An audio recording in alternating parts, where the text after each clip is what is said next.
Andy, another victory. You must be delighted with the result. Yep, really pleased with the result. It was a really tough game, and Hamilton had their spells in the game, and that's what I was most pleased with, was how we dealt with that. You know, because you're coming to a place like this, they're going to have, as I say, spells in the game, but we rode it out really well. And I thought that especially in the second half, we really started to look a threat whenever we did intercept it, and on the counter attack, I thought we looked a real threat for the full game, but more so in the second half when we started tidying up the passes, and we were a bit braver on the ball, and it showed. You know, we've managed to nick the win at the end, which is great. As I say, wouldn't be right if I stood here and says we fully deserve 3 points and we're the better team, because Hamilton had a lot of spells in the game, but I thought defensively we stood up to, as a team, you know, we stood up, we were really resolute and saw those periods out, which gave us the platform to go and win the game.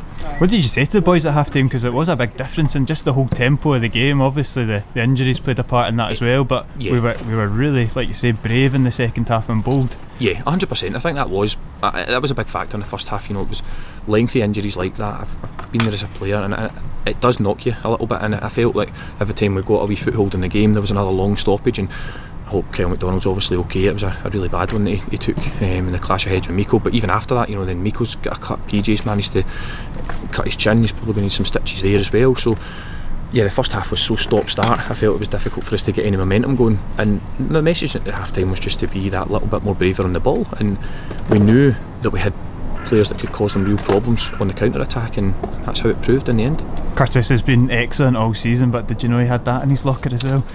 No, they're all, do you know what, John Robertson and Curtis Roberts scoring the same day. Something's going on. I don't know what's going on, but no, it was brilliant. And not just the strike, you know, the bit of play before it, the wee bit of skill that he shows.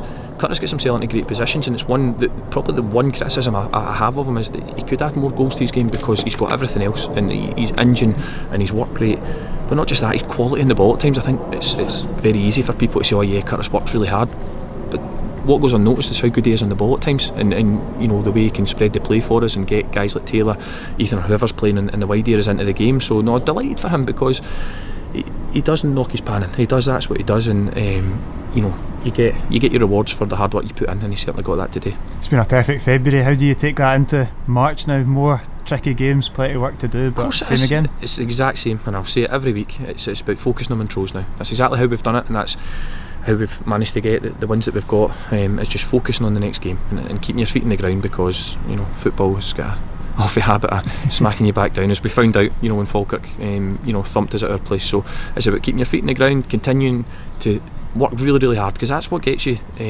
your rewards in the end. And we'll do that in training this week. The focus will be in Montrose next week, and we'll be going there to try and get another 3 points.